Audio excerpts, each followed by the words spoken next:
Parole à Véronique Bruck qui va vous lire un poème qu'elle a écrit sur la transhumance. Comme exprimé si juste par un vieux berger, la transhumance, c'est la poursuite de l'herbe. Mots empreints de sagesse par le temps forgé, où transparaît l'amour du métier dans le verbe. Transhumer est semblable au fruit d'une mission qui requiert expérience et don de soi constant, perpétuant avec savoir-faire et passion des gestes ancestraux venus du fond des temps. Fleurs de philosophie, écorce d'endurance, ils mènent leur troupeau avec dextérité, passés maîtres dans l'art de la juste cadence, en long cheminement suivant l'herbe d'été.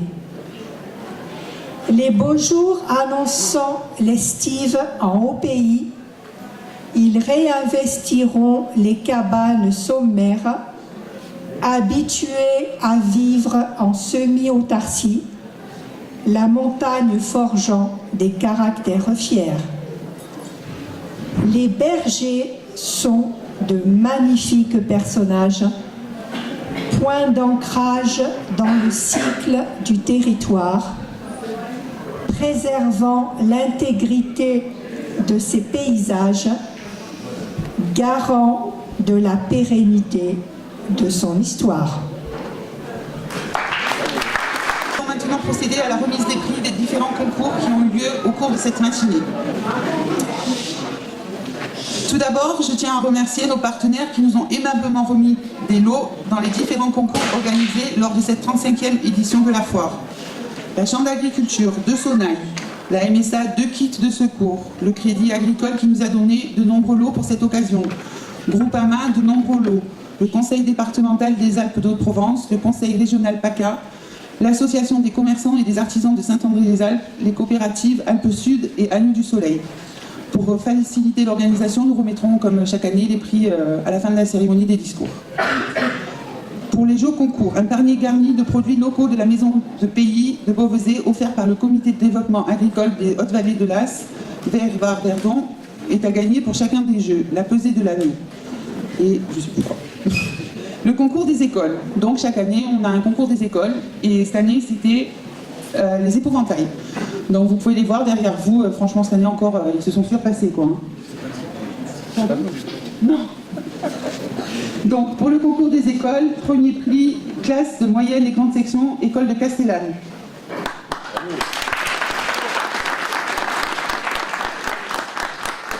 Le deuxième prix, c'est l'école de la Palue Verdon.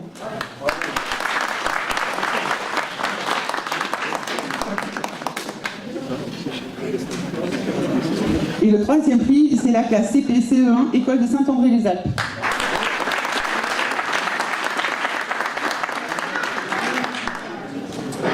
Le concours général des ovins. Sur le champ de foire sont présents plus de 800 ovins, dont 100 cardons, 450 brebis, 100 agnelles et 120 reproducteurs, sans oublier les chevaux et les ânes.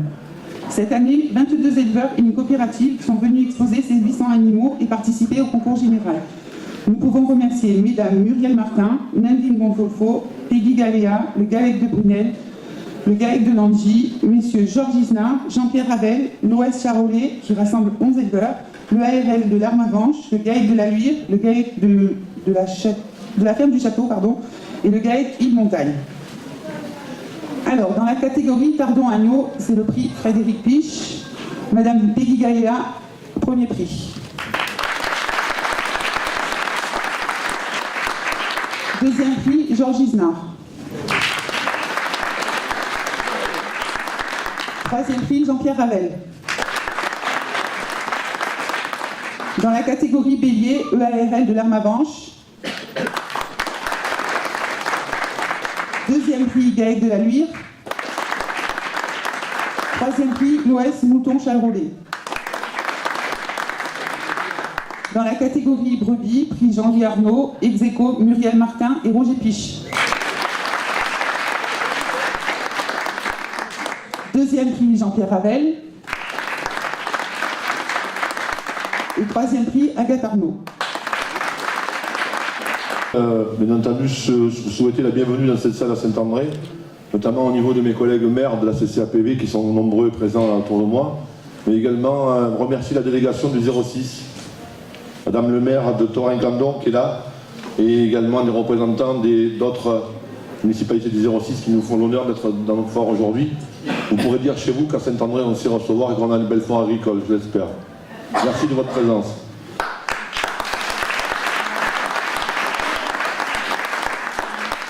« 35e édition de cette foire. En tant que conseiller municipal adjoint et maintenant maire, je vais participer à toutes. Donc il faut reconnaître aujourd'hui que c'est encore un succès extraordinaire. Et ce succès, on le doit aux organisateurs. Donc le comité de développement agricole, sa présidente, sa coprésidente, donc Cécile, Frédéric qui vient d'arriver en courant sur la scène. Il y a toujours des petits trucs à régler dans les moments. Vous savez, c'est compliqué. Il faut organiser, il faut faire en sorte que ça se passe au mieux. Et à ce titre-là, je remercie chaleureusement le commandant Ponce, commandant de la compagnie de Castellane, qui a mis les moyens encore cette année pour qu'il y ait des gendarmes sur le territoire. Des petits malins profitent de la manifestation pour cambrioler des maisons ce jour-là. On a eu quelques soucis l'année dernière, et cette année, donc, on a en plus des gendarmes en plus qui font, on va dire, la surveillance de la foire, mais au-delà de la foire, qui tournent dans le village pour éviter que des petits malins puissent rentrer chez les gens de Saint-André qui font la foire. Merci, merci à la gendarmerie, merci aux pompiers qui ce soir seront là pour nous aider à nettoyer, parce qu'il y a une tradition qui fait qu'il y a jour de foire aujourd'hui. On est sur le champ de foire depuis 4h30 ce matin. On y sera jusqu'à ce soir 9h, tant que la rue, les places ne seront pas propres. Donc je remercie bien entendu le personnel communal, les techniques qui sont là depuis ce matin, les conseillers municipaux qui seront présents au nettoyage, le maire il sera également, je vous le dis, seront présents également les personnels de la CCAPV avec le camion Ben et donc les rippers, et bien entendu également les personnes donc qui sont, on va dire, associées à cette manifestation, à savoir les gens du CDA. Merci donc à toutes et à tous. Il y a une petite chose que je voudrais dire, mais je ne vais pas m'étaler dessus parce que je pense qu'on va en parler après. J'ai jamais parlé du loup à Saint-André, et malheureusement je suis obligé d'en parler cette année. On a subi malheureusement très récemment un certain nombre d'attaques. Je peux vous dire et affirmer que le loup est dans le village. Il est à proximité, juste derrière nous en montant à Chalvet, mais on l'a vu également vers le chemin des Crouesses, là-bas dans le partie arrière du village. Il y a vraiment de quoi être inquiet et vraiment, il faut vraiment qu'on arrive à trouver une solution parce que c'est plus possible. Voilà. Je souhaitais terminer là-dessus. Encore une fois, remercier bien entendu les producteurs. On a de magnifiques producteurs qui nous proposent des produits excellents. Les éleveurs, on a vu qu'il y avait énormément de bêtes sur le champ de foire. Également les forêts. Alors les forêts, c'est un peu compliqué parce que on travaille avec eux sur réservation. On leur attribue des numéros, on marque les places sociales, et malgré tout ça, le matin, à partir de 4h30 ce matin, on est 6 personnes, 2 x 3, à sillonner les rues du village pour accueillir les forêts et les placer. C'est pas toujours évident, il y a des gens qui réservent, qui ne viennent pas, il y a des gens qui viennent et qui n'ont pas de place. Donc il faut arriver à trouver un compromis entre tout ça, et c'est pas de tout repos, je vous le garantis, de temps en temps il faut un peu monter la voie. On a la chance également d'avoir à ce moment-là l'apport de la gendarmerie qui n'est pas loin. Et si jamais il faut intervenir, les gendarmes sont présents. Donc c'est un tout. Vous l'avez bien compris, cette foire elle a un gros succès parce que c'est forcément une collaboration étroite entre le CDA, la mairie, la gendarmerie, les pompiers, le personnel communal, les conseillers communaux. Et je n'oublierai pas d'y associer le personnel administratif parce qu'il y a un gros travail qui est fait par Marie-Pierre qui s'occupe des coups de téléphone des forains, qui gère les listes, qui gère les plans, qui gère tout ça. Je peux vous assurer que c'est très compliqué. On a organisé une réunion il n'y a pas longtemps. On imagine prévoir certaines modifications au niveau du plan de foire, notamment par rapport aux producteurs. Pourquoi pas essayer de monter un petit coin, un parking spécifique producteur, de façon à pouvoir accueillir en plus d'autres personnes pour essayer d'aller dans la bonne organisation des choses. En tout cas, merci à toutes et à tous, merci d'être présents. Je finirai par remercier également les partenaires financiers, les a cités. J'ajouterai la communauté de communes Alpes-Provence-Verdon qui donne une petite subvention et la mairie de Saint-André qui évidemment donne une petite subvention au CDA. Voilà. Merci à toutes et à tous et bonne journée. S'il y a des bénévoles qui seraient intéressés de venir travailler avec nous au CDA, ils sont les bienvenus. En plus, on est une bonne équipe, on rigole bien. Ça fait 25 ans que la foire agricole de Saint-André-les-Alpes existe et résiste. Le nombre de bêtes est stable. Chaque année, on se prend une grosse frayeur et en fait, encore cette année, il y a 800 bêtes sur le champ de foire. N'hésitons pas à le dire, si la foire agricole de Saint-André est aujourd'hui ce qu'elle c'est surtout une grande rencontre professionnelle, un moment fort de convivialité et une des plus grosses foires du département et l'une des plus belles de la région PACA. C'est grâce à la volonté et à l'engagement de nos éleveurs, qu'ils soient bénévoles ou exposants. Et cela, nous les en remercions. De plus, cet événement vient apporter à tous une parenthèse festive dans un contexte morose et compliqué pour notre agriculture qui subit notamment, et encore depuis de nombreuses années, la prédation qui est toujours présente et toujours plus sournoise. Ainsi que pour les éleveurs et pour les agriculteurs, les contrôles qui sont de plus en plus fréquents. Pour finir, je dirais qu'une chose à ajouter, profitez bien de cette 35e foire. Je vous remercie de votre attention. Je laisse la parole à M. Michel Margaillan, représentant de la Chambre d'agriculture.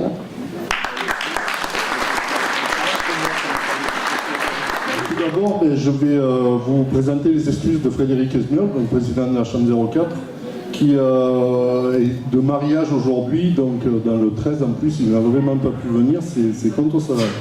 C'est pas dans ses habitudes, c'est vraiment un regret qui n'est pas là aujourd'hui, mais en fait il m'a quand même chargé de vous transmettre toutes les félicitations pour cette belle foire.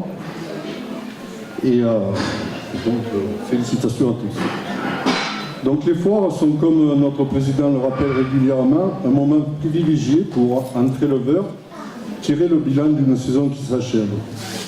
Elles sont aussi, je crois, un moment de convivialité, une trace dans le temps à laquelle nous sommes attachés. C'est aussi l'occasion d'aller à la rencontre des consommateurs et de partager avec eux nos réussites, nos doutes et nos colères. Enfin, les foires sont le bon baromètre pour mesurer le climat du moment et l'ambiance dans nos campagnes. Même si cette année, contrairement à l'année dernière, nous n'avons pas de problème de sécheresse, certains problèmes n'ont pas disparu. Monsieur le maire de Saint-André l'a dit, Cécile aussi, le loup persiste. Jeudi, la Provence titrait le massacre des agneaux. À 100 mètres de la bergerie et en toute impunité, le loup a tué 16 agneaux et 5 brebis. Dans son éditorial, Sylvie Arnaud demande qui accepterait cela et d'ajouter au nom de quoi, à l'heure du bien-être animal, pouvons-nous continuer à sacrifier des agneaux? La vie d'un agneau compterait-elle moins que celle d'un loup? Dans le dernier numéro de notre journal agricole L'Espace Alpin, je vous ai rendu compte des visites successives dans notre département du préfet coordinateur loup Stéphane Bouillon, de la présidente de la FNSEA Christiane Lambert et du député européen Michel Danté. On ne nous oublie pas, hein. On ne sait pas ce qu'il va y avoir, mais... Aucun n'a conscience de ce qu'est véritablement une attaque de loup, de ses conséquences sur le troupeau, de ses conséquences économiques, psychologiques, du désarroi dans lequel elle nous plonge. Ni l'augmentation du nombre de victimes, ni l'augmentation de leurs coûts n'ont suffi pour que de véritables mesures de protection des troupeaux et de régulation de la population de loups soient prises.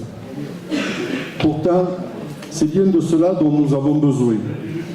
C'est à l'État qu'il appartient de se mobiliser les moyens adaptés pour assurer la protection de nos troupeaux et de réguler la population de loups. Ce n'est pas de notre responsabilité et encore moins de celle de nos bergers. Deux mots sur la politique agricole commune. Pour affirmer au moment où débutent les discussions sur les orientations de la future réforme, que ces mesures doivent accompagner le rôle irremplaçable de l'agriculture dans l'économie et le développement de nos territoires de montagne, où l'élevage est confronté à de nombreux handicaps. La réforme de 2015 a permis de consolider le soutien en faveur de l'agriculture et de l'élevage de montagne. La réforme à venir doit transformer l'essai et inscrire cette politique dans la durée. L'État organise actuellement une nouvelle série de visites dites rapides sur le terrain. On a eu les mêmes il y a 3 ans. Dans ce cadre, nous serons une centaine avant la fin du mois de novembre à recevoir une visite d'un contrôleur. Ces visites n'ont malheureusement aucun caractère pédagogique et les anomalies éventuellement identifiées seront sanctionnées. Je vous rappelle que les contrôleurs vérifieront plus particulièrement le prorata affecté à vos prairies permanentes et parcours, ainsi que la présence de 3 indices de pâturabilité. En cas de doute ou de difficulté suite à un contrôle, je vous invite à alerter les services de la Chambre d'agriculture ou vos élus, afin qu'on puisse faire le relais avec la DDT et qu'on sache ce qui se passe vraiment sur le terrain. Enfin, je profite de la présence de monsieur le sous-préfet pour regretter une nouvelle fois la double peine infligée aux agriculteurs contrôlés. En effet, un agriculteur contrôlé, en plus de subir les contraintes propres au contrôle, ce dernier ne percevront leurs aides PAC qu'à l'issue de l'instruction de leur dossier. Cette situation est tout simplement inadmissible et engendre systématiquement des difficultés de trésorerie. Donc pour finir, je vais vous dire 2 mots sur les élections aux chambres d'agriculture du début de l'année 2019. Ces élections sont un moment essentiel pour la défense des intérêts agricoles et le développement de notre agriculture de montagne. Au moment où la relève est incertaine, où les lieux de décision s'éloignent de nos bases locales, il est essentiel que vous participiez massivement à ce scrutin. En votant nombreux à ce scrutin, vous affirmerez votre attachement à notre institution, prouvant ainsi à nos interlocuteurs publics et politiques votre volonté d'être acteur de la politique agricole et rurale de notre département. En votant nombreux à ce scrutin, vous conférerez à vos représentants la légitimité nécessaire pour poursuivre l'action indispensable en faveur de la préservation des terrains agricoles, de la transmission des exploitations, de l'installation et de la défense de nos revenus. Voilà, j'en ai terminé, je vous remercie. Conseil général Haute-Provence. Alors, le Conseil général a vécu, c'est maintenant le Conseil départemental. Le Conseil départemental a eu pour effet, on en a beaucoup parlé, de réduire le nombre de cantons et puis de favoriser la parité, puisque maintenant sur chaque canton, il y a un homme ou une femme qui défend l'intérêt du canton et l'intérêt plus général du département, comme chez vous. Un homme et une femme qui font en sorte que cette foire de Saint-André soit une des plus belles. Comme disait notre regretté Gilbert Sauvin, c'est la plus belle. C'est la plus belle. À Barcelone, on dit la même chose, sinon on se fait tuer, donc à Barcelone aussi c'est la plus belle. Bon. Donc, ce que j'ai vu, c'est qu'il y avait 800 brebis, vous avez dit à peu près. On a connu des foires avec 1200, 1500, mais le problème, c'est que la Ilkeville est toujours un peu en avance maintenant, et que donc, à part de mettre des cartons pour dire ici il aurait dû y avoir des agneaux, ils ont déjà été mangés. Donc, par contre, le fait d'avoir fait la foire et d'avoir visité tous les stands montre qu'il y a des bêtes de très belle qualité. Et il y a aussi ce que vous disiez, cet amour du métier. Et puis on sent aussi une convivialité au-delà de tous les problèmes qui peuvent apparaître là-dessus. Donc, moi, en tant que président du conseil départemental, d'abord, je ne suis pas venu tout seul, je suis venu avec Pierre, qui est le vice-président délégué à l'agriculture, avec Thierry, qui est votre donc, conseiller départemental, avec Nadine aussi, qui représente donc la Berthe-Vallée, et qui est ici aussi pour représenter donc le territoire. Et puis, je crois que au niveau du département, même si nous n'avons plus en direct la politique agricole, la loi NOTRe nous empêche d'exercer pleinement ce que l'on voulait faire en agriculture, puisque ça fait partie du développement économique et que le développement économique a été transféré à la région. Grâce à Pierre, grâce à Pascal Ventre qui a pris sa retraite, et grâce à Iliane Bareil, on a trouvé les moyens dans le cadre d'une convention de continuer à soutenir cette activité, qui est une activité indispensable pour notre territoire. Parce qu'on ne le dit pas souvent, mais si les éleveurs en particulier, si les agriculteurs n'étaient pas dans ce département, bien ce département serait complètement fermé. Et on voit bien maintenant le monsieur qui nous disait de Mauriès, qui nous disait je ne peux pas monter au sommet pour faire pâturer et tout. À terme, ces secteurs-là vont se refermer, d'où les risques d'incendie et d'où toute la problématique qui en découle aussi. Donc, c'est pas moi qui le dis, d'autres avant moi l'ont dit, il ne peut pas y avoir de pays sans paysans, mais en tout cas il ne peut pas y avoir le 0,4 sans paysans. Ça, nous en sommes persuadés. Et donc nous nous faisons le devoir, nous les élus, nous sommes toujours nombreux à venir vous soutenir dans ces foires-là, parce que je crois qu'elles sont indispensables et nous devons marquer notre solidarité avec le monde agricole. Au-delà des quelques subsides que l'on peut donner pour l'organisation ou pour les lots qui peuvent être attribués aux vainqueurs. Vous avez parlé d'un problème essentiel, donc c'est le loup. Serge en a parlé, vous en avez parlé aussi, Michel en a parlé. C'est vrai que nous, on a une position qui est claire. Je crois qu'il ne peut pas y avoir compatibilité entre le loup et l'agneau. Alors à partir de là, il faut choisir. Donc on a choisi des mesures qui s'avèrent insuffisantes, même si parfois on ne peut pas évaluer ce qu'il en serait s'il n'y avait pas ces mesures. Mais on voit bien que les attaques continuent. Nous sommes le premier département en nombre d'habitants à avoir le plus fort taux d'attaque. Et donc, bien sûr, derrière, on nous dira, quand on en parle comme ça dans les bistrots, on dit oui, mais ils sont indemnisés, etc. et tout. Mais tu as cité le magnifique papier de Sylvie Arnaud là-dessus, sur la détresse des éleveurs, sur la dureté du métier, sur le fait que quand on se lève pour aller chercher les brebis, on compte les cadavres. Ça, c'est pas admissible. C'est pas admissible. Et donc, à un moment donné, il faudra qu'on trouve une solution là-dessus. Bien entendu, le préfet Bouillon, qui était aussi, il dit la biodiversité, il faut qu'elle existe. Je suis tout à fait d'accord. Mais on voit bien que le loup, après avoir mangé donc, tout le gibier, descend maintenant et va au plus proche, vers les restaurants qu'on lui offre, avec les petits agneaux. On en a vu un tout petit. Maintenant, comment voulez-vous qu'ils se défendent là-dessus aussi? Et donc, on est dans cette problématique-là, et c'est une responsabilité collective. Alors le problème, on en parlait avec Jean-Yves une fois là-dessus aussi, c'est que dans les sphères parisiennes, tout le monde ne connaît pas cette problématique. Et donc c'est très difficile de faire remonter. Par contre, à nous, il faut qu'on fasse remonter. Et je remercie la presse de se faire l'écho de tout le malaise de notre département là-dessus et des zones d'élevage, parce que je crois qu'il n'y a que comme ça, et monsieur le sous-préfet, vous répondrez à ce que vous a demandé monsieur Michel Margaillan en disant bon, c'est l'État qui doit se mobiliser. Alors l'État se mobilise, on ne peut pas dire le contraire. Il y a eu des avancées, mais ces avancées, est-ce qu'elles sont suffisantes? Je crois qu'on peut faire un constat. Il y a encore des marges de progrès là-dessus. Vous avez aussi dit tous les contrôles de la PAC, mais ça c'est récurrent. Et là aussi, je sais que tous les préfets successifs ont fait en sorte que les agriculteurs soient payés en temps et heure. Et ce que vous dites, c'est que ces contrôles, ils sont pas, au début, ils étaient pédagogiques. Voilà. Puis après, ils ne sont pas devenus, ils devaient être pédagogiques, et puis après, ils ne sont pas devenus pédagogiques. Bref, là aussi, on peut penser que vous vous sentez un peu surveillé de près. Et puis, je ne sais pas, vous n'en avez peut-être pas parlé, mais c'est pour les emplois saisonniers aussi, les nouvelles réformes. Je laisserai peut-être à Jean-Yves en parler, puisque je crois qu'il a posé quelques questions au niveau du Sénat à ce niveau-là.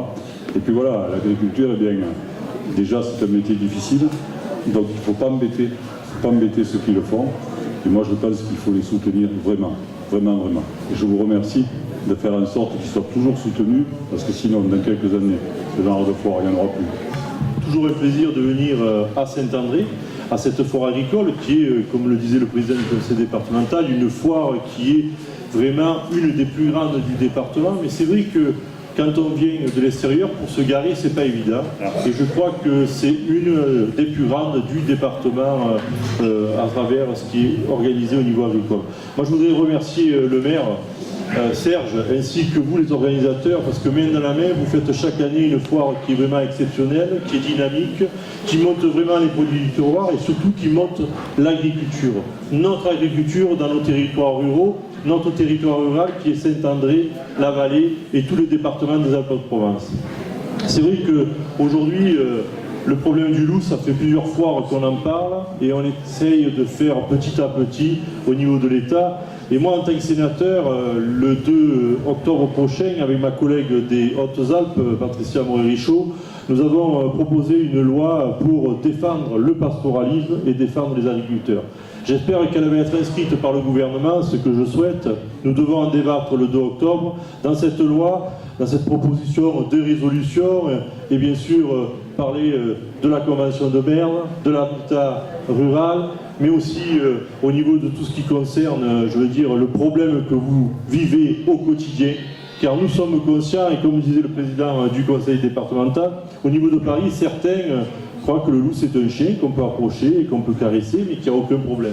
Et je pense que c'est à nous, les parlementaires, à montrer aussi, mais aussi à travers le président du conseil départemental, que vraiment c'est un problème. C'est un problème pour la nature, c'est un problème pour l'élevage, mais c'est un problème aussi humain pour les agriculteurs.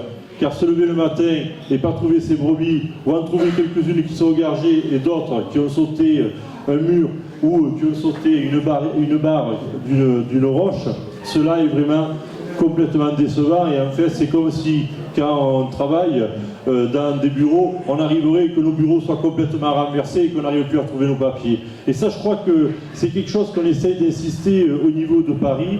Et vous pouvez compter sur mon engagement pour vous soutenir. Parce que, vous le savez, j'ai l'agriculture au fond de moi. J'ai un parent qui était agriculteur, mes grands-parents sont agriculteurs et je sais ce que vous subissez. Et je pense que c'est très mauvais aujourd'hui ce que nous avons comme prédation. Alors c'est vrai qu'il faut aller plus loin, il faut essayer d'aller plus loin. Moi je dis qu'il ne faut pas l'éradiquer, mais il faut essayer de le réguler. Mais de le réguler au maximum, qu'on se donne les moyens. Parce que le tir de prélèvement c'est bien, il n'y a aucun problème, mais il y a peut-être d'autres solutions qu'on pourrait faire, peut-être débattues vraiment administratives pour essayer de trouver des solutions à certains endroits, comme vous le voyez là en face, derrière vous, pour essayer de trouver une solution. Ça c'était la première problème du loup, mais vous pouvez compter sur mon engagement au Sénat, et on est un groupe d'agriculteurs, de parlementaires qui défendent les terres agricoles, et surtout tout le monde rural. On est quelques-uns de la Drôme, de la Lozère, vraiment des petits départements, où on a monté un groupe d'études sur l'agriculture et le pastoralisme. Et on est là-dedans pour essayer de faire avancer les choses. Et j'espère qu'en ayant changé de ministre de l'écologie, nous allons pouvoir peut-être, avec le ministre Travers, qui est quand même assez favorable à notre réflexion, faut dire ce qu'il est, on va arriver à trouver un compromis et qu'on puisse réguler le loup dans les années à venir.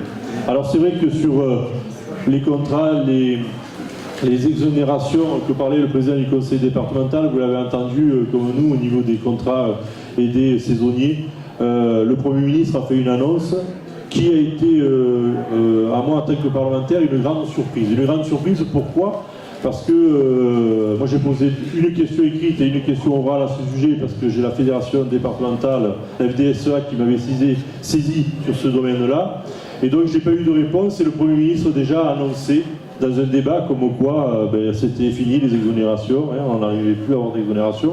Donc j'espère que tous les parlementaires du monde rural, mais même d'ailleurs, pourront entre guillemets, essayer de se combattre à l'occasion de la loi de finances que nous allons avoir au mois d'octobre, pour essayer de faire comprendre au monde du monde urbain que le monde rural, par rapport à ces exonérations, c'est quelque chose d'important pour continuer l'élevage correctement et surtout pour continuer, je veux dire, et je pense surtout aux arboriculteurs, à ceux qui exploitent aussi au niveau des vignes, les vignerons, qui en ont énormément besoin pour être exonérés par rapport à cette réflexion. Alors, pour terminer, pour ne pas être plus long, parce que je pense que le sous-préfet va tout dire, c'est toujours bien de parler avant le sous-préfet, mais moi je voudrais le remercier, le sous-préfet. Parce que c'est vrai que, monsieur le sous-préfet, vous avez été à toutes les foires agricoles qu'il y a eu. Vous êtes un sous-préfet, un représentant de l'État sur cette circonscription, vraiment de terrain, Et je sais que vous avez la ruralité dans la peau. Je sais que vous risquez aussi bientôt, malheureusement, de nous quitter. Mais je voulais vous dire que vous aurez marqué ce territoire. Ce territoire parce que vous êtes un homme, vous êtes humain, vous aimez les gens, et ça se voit à travers votre comportement et à votre dynamique que vous avez su mettre à travers ce territoire, et surtout les relations que vous avez eues avec les élus, mais aussi avec les associations de ce territoire. Et je voulais vous dire un grand merci à cette occasion et vous dire vive la foire agricole de Saint-André. Le sénateur va me faire rougir. Non, effectivement, c'est toujours compliqué de prendre la parole en dernier. Déjà, parce que contrairement à ce qui a été dit, je ne vais pas tout dire, parce que toutes les problématiques ont été posées. Les réponses, si je pouvais toutes vous les apporter aujourd'hui, je pense que tout le monde me soulèverait comme ça, faire une oda ou je ne sais pas trop quoi, et je n'ai pas cette prétention. Par contre, je voulais très, très sincèrement remercier tout le monde, et notamment Cécile et Frédéric, parce qu'effectivement, cette foire agricole, c'est du boulot. Enfin, à travers eux, tout le comité d'organisation, ça a été dit tout à l'heure, mais aussi tous les élus, et je ne vais pas reprendre le protocole qui a été très bien dit, parce qu'effectivement, c'est une action collective. Et je rejoins le président, le sénateur, et aussi tout ce qui a été dit, y compris même par la Chambre d'agriculture. Sur nos territoires, il n'y a pas l'État avec un grand E. Qu'est-ce que c'est que l'État ? Il n'y a pas la région, le département, la communauté de communes, les partenaires agricoles, économiques, etc. Il faut se retrouver tous, travailler ensemble, avec des contraintes. On ne renie pas effectivement les contraintes. Il faut y travailler, et je peux vous assurer que le sénateur aussi est très très très proche du terrain, et qu'en tant que parlementaire, il remonte les choses à Paris. Parce que je le rejoins. Je pense que c'est très simple, quand on est dans un bureau à Paris, à Marseille ou ailleurs, de parler de certaines problématiques que l'on ne connaît pas. Mais quand on est sur le terrain, à vos côtés, parce que lors des différentes fêtes patronales sur le territoire, lors des journées qui sont organisées aussi, co-organisées avec la Chambre d'agriculture, les journées en alpage, auprès des éleveurs, que ce soit à Vauplane, et je salue nos amis de Vauplane, ici présents, ou d'Alos, tous les bergers, du Touillet, mais je ne vais pas faire publicité, parce qu'il y a aussi Moriès, il y en a d'autres, Lambruis, Clément, enfin voilà, je mets un peu tout le monde. Non, c'est difficile, si on oublie quelqu'un, c'est toujours compliqué. Mais pour vous dire qu'effectivement, moi j'apprécie ce travail, on va dire, de proximité, et également, je le dis, de complicité, parce qu'il faut être complice, parce que ces problématiques-là, on les a tous, et y compris le sous-préfet, avec les moyens qu'on lui donne. Et moi, effectivement, on peut être pessimiste. Moi, je ne suis pas d'une nature pessimiste. Je suis d'une nature, je pense être quelqu'un de bienveillant, j'aime les gens, et j'essaye de véhiculer aussi ces choses-là, parce qu'on a tous des raisons, les uns et les autres, le matin, de se dire, on lâche l'affaire. Et surtout les éleveurs, parce qu'effectivement, quand ils interviennent le matin et qu'ils voient des bêtes égorgées, blessées, des carcasses qu'on ne retrouve pas, tu fais du loup, oui, c'est démoralisant, mais malgré tout, vous continuez. Et je tenais à vous saluer, parce que je pense que les uns et les autres, quand on aime notre territoire, quand on aime la ruralité, quand on aime la montagne, même avec les pires des difficultés, on continue. Par contre, vous continuez, mais vous avez besoin d'être aidé. Et là, je voulais aussi excuser, effectivement, ça a été dit, Olivier Jacob, notre nouveau préfet, qui est quelqu'un de très bien. Et je ne le dis pas, je m'en fous, il me notera pas cette année parce que je ne serai peut-être plus là, mais je le dis parce que c'est quelqu'un qui a pris conscience, dès qu'il est arrivé, à aller sur le terrain, à rencontrer les gens. Il aime la ruralité, il l'a dit, il faut tuer du loup. Il faut tuer du loup. Ensuite, vous savez tous, les uns et les autres, que prendre un arrêté, parce qu'il a eu le courage de prendre, dès qu'il est arrivé, 2 arrêtés de tir de prélèvement sur le Haut-Verdon, sur le Moyen-Verdon, et il négocie âprement avec le préfet coordonnateur loup pour qu'il y en ait un qui soit pris en Ubaye. Voilà, sur les territoires qui sont le plus impactés.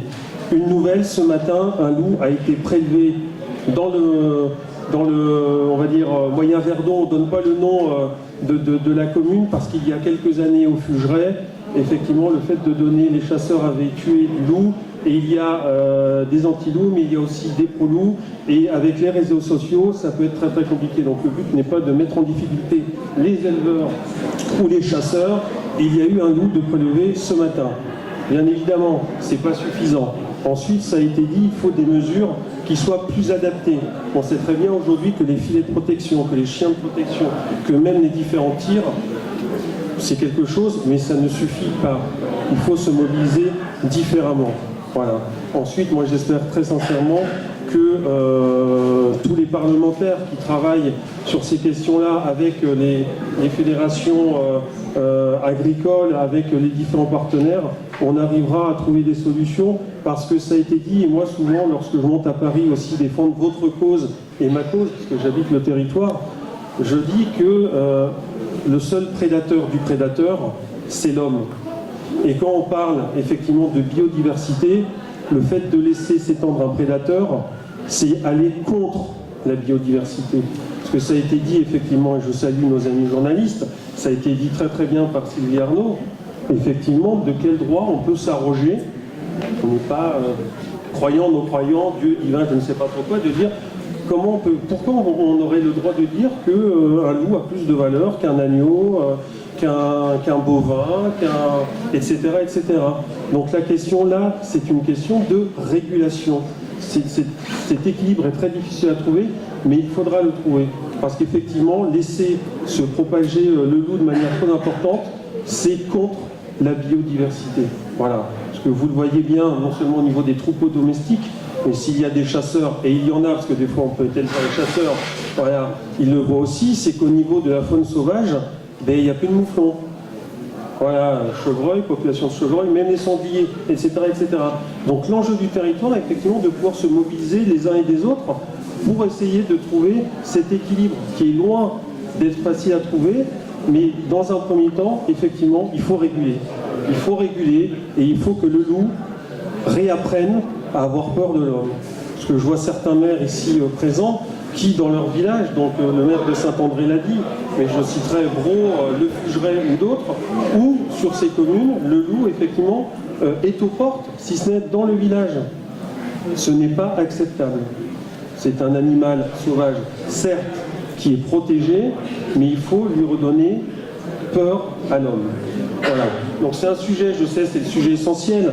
Sur les autres mesures, le préfet qui sera présent samedi prochain à Barcelonnette développera plus les différentes mesures. C'est vrai que les aides au niveau de l'ASP, au niveau européen, il y a des mesures pour les financements, pour ceci, cela. Par contre, soyez assurés qu'Olivier Jacob est très très attentif et qu'en lien avec votre président de la Chambre d'agriculture, il fera le nécessaire pour qu'au niveau de la DDT, les choses soient faites en bonne mesure. Voilà, on n'est pas là-dessus. Donc je me suis un petit peu dispersé et je voulais juste un dernier mot aussi quand je parlais de travailler collectivement. Alors je vais être redondant pour ceux qui m'entendent régulièrement et je m'en excuse auprès de, c'est souvent les mêmes, mais auprès des uns et des autres. Moi aussi je suis petit-fils d'agriculteur. Alors certes, j'ai vu tout à l'heure qu'il y avait des bourguignons. Je suis Morvandiau, c'est ça, des gens de Saône-et-Loire, et j'apprends qu'il y a un prix, le 3e prix quand même, au niveau du mouton charolais, c'est bien. Et ça montre l'ouverture que vous avez, vous, basalpins, montagnards, d'accepter comme ça des races de moutons qui viennent de Bourgogne. Hein, voilà, ça montre bien l'ouverture d'esprit des personnes qui sont ici. Donc je voulais saluer, s'ils sont dans la salle, nos amis bourguignons, et vous dire, l'élevage, effectivement, on est sur un territoire où la première des économies, c'est le tourisme. On ne peut pas cacher le contraire. D'accord. Par contre, le tourisme, c'est un tourisme qui est saisonnier. Et je le dis ici aussi parce que pour moi, et je remercie franchement la communauté de communes Alpes-Provence-Verdon, parce que la volonté des élus aussi, c'est de travailler sur le pastoralisme. C'est de mettre en place des mesures de pédagogie, d'accompagnement et autres. Et ça, tous les territoires ne le font pas forcément. Alors je voulais les saluer parce que grâce à ça, on va essayer collectivement, les uns et les autres, d'avoir un territoire où l'élevage, où le pastoralisme va continuer à se développer, à être connu. C'est une activité qui est essentielle parce que le tourisme est une saisonnalité très très saisonnière. Moi personnellement, je suis inquiet et il faut collectivement, on travaille ensemble parce que pour faire vivre ce territoire, il faudra toujours des éleveurs, il faut attirer de nouvelles familles à l'année, des gens qui vivent à l'année et ça c'est essentiel. Et je dirais une dernière chose au niveau du soutien à l'élevage, ça a été très bien dit, c'est que l'inquiétude qu'il y a, alors pour les climato-sceptiques, quoi qu'on en pense, l'année dernière, on a eu une période de sécheresse quand même exceptionnelle et qui a fait beaucoup de dégâts.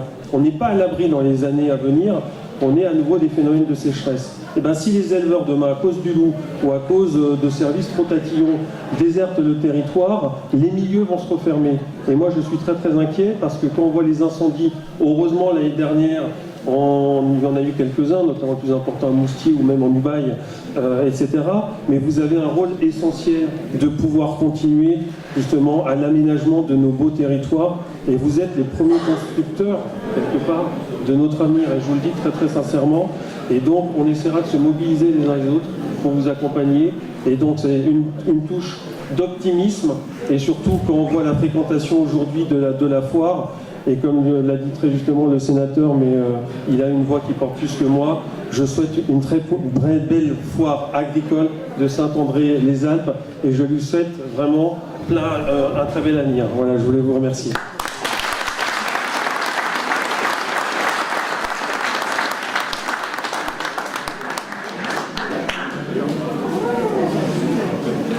Alors avant de remercier tout le monde et vous souhaiter une bonne journée à tous et une bonne foire, je voudrais qu'on fasse un tonnerre d'applaudissements à Aline Bousseau, notre amie et technicienne, qui nous supporte depuis quelques années. Donc je vais lui demander de venir sur l'estrade et on va lui remettre un panier garni.